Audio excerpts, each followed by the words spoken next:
Taste the Daily.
அண்மை செய்தி. சேலத்தில் அதிமுக பொதுச் செயலாளர் எடப்பாடி பழனிசாமியின் தலைமையில் கள ஆய்வுக் கூட்டமானது நடைபெறுகிறது. மேலும் இது தொடர்பான கூடுதல் விவரங்களை வழங்குவதற்காக இணைகிறார் எமது செய்தியாளர் தமிழ்ச்செல்வன்.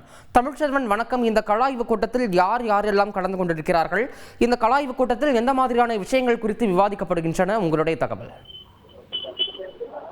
சேலம் ஓமலூர் அருகே உள்ள அதிமுக புறநகர் கட்சி அலுவலகத்தில் அதிமுக பொதுச் செயலாளர் எடப்பாடி பழனிசாமி தலைமையில் சேலம் மாநகர் மற்றும் புறநகர் மாவட்ட நிர்வாகிகளுடன் அதிமுக கள ஆய்வு கூட்டமானது தற்பொழுது நடைபெற்று வருகிறது. குறிப்பாக சேலம் மாவட்டம் முழுவதும் இருந்து அதிமுக முக்கிய நிர்வாகிகள் இந்த கூட்டத்தில் பங்கேற்றுள்ளார்கள். மேலும் சேலம் மாநகர் மற்றும் புறநகர் மாவட்டம் ஆகிய இரண்டு மாவட்ட நிர்வாகிகளும் தனித்தனியாக இரண்டு பிரிவுகளாக பிரித்து இந்த கள ஆய்வு கூட்டமானது நடைபெற்று வருகிறது.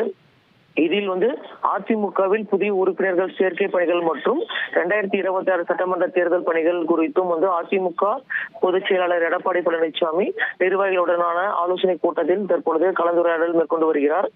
தமிழகம் முழுவதும் அதிமுகவில் தங்களை புதிய உறுப்பினர்களாக இணைத்துக் கொண்ட புதிய நிர்வாகிகளுக்கு முறையாக கார்டுகள் உறுப்பினர் கார்டுகள் வழங்கப்பட்டு விட்டதா என்பது குறித்து அந்தந்த பகுதியை சேர்ந்த நிர்வாகிகளிடம் கேட்டறிந்து வருகிறார். உறுப்பினர்கள் அட்டைகள் வழங்கப்படாமல் உள்ள இடங்களில் விரைந்து வழங்க வேண்டும் என்ற அறிவுறுத்தலும் வழங்கி வருகிறார். மேலும் 2026 சட்டமன்ற தேர்தலுக்கான பணிகள் எந்த அளவில் மேற்கொள்ளப்பட்டு வருகிறது, ஒவ்வொரு தொகுதிகளிலும் கட்சி நிர்வாகிகள் மற்றும் தொண்டர்கள் செயல்பாடுகள் குறித்தும் அதிமுக பொதுச் செயலாளர் எடப்பாடி பழனிசாமி உரிய நிர்வாகிகளிடம் கேட்டறிந்து வருகிறார். மேலும் என்னென்ன பணிகள் மேற்கொள்ளப்பட்டு வருகிறது, மக்களை எவ்வாறு அணுக வேண்டும் என்பது குறித்தும் இந்த நிர்வாகிகளுக்கு ஆலோசனை வழங்கி வருகிறார். இந்த கூட்டத்தில் சேலம் மாவட்டத்தில் உள்ள அதிமுக சட்டமன்ற உறுப்பினர்கள் மற்றும் முன்னாள் சட்டமன்ற உறுப்பினர்கள், அதிமுகவின் மாநகர், ஒன்றியம், நகராட்சி, பேரூராட்சி ஆகிய பொறுப்பாளர்கள் பங்கேற்றுள்ளார்கள். இது மட்டும் இல்லாமல் இதில் அதிமுகவின் முன்னாள் அமைச்சர்கள் திண்டுக்கல் சீனிவாசன், தங்கமணி உள்ளிட்டோர் பங்கேற்பார்கள் எதிர்பார்க்கப்பட்ட நிலையில் அவர்கள் இந்த கூட்டத்தில் பங்கேற்கவில்லை. இருப்பினும் இந்த கள ஆய்வு கூட்டத்தில் சேலம் மாவட்டம் முழுவதும் இருக்கும் முக்கிய நிர்வாகிகள் மற்றும் அதற்கான பொறுப்பாளர்கள் அனைவருமே தற்பொழுது பங்கேற்று அதிமுக பொதுச் செயலாளர் எடப்பாடி பழனிசாமி தலைமையில் இந்த கூட்டமானது நடைபெற்று வருகிறது.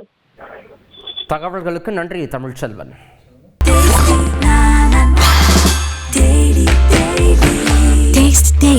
Taste the Daily.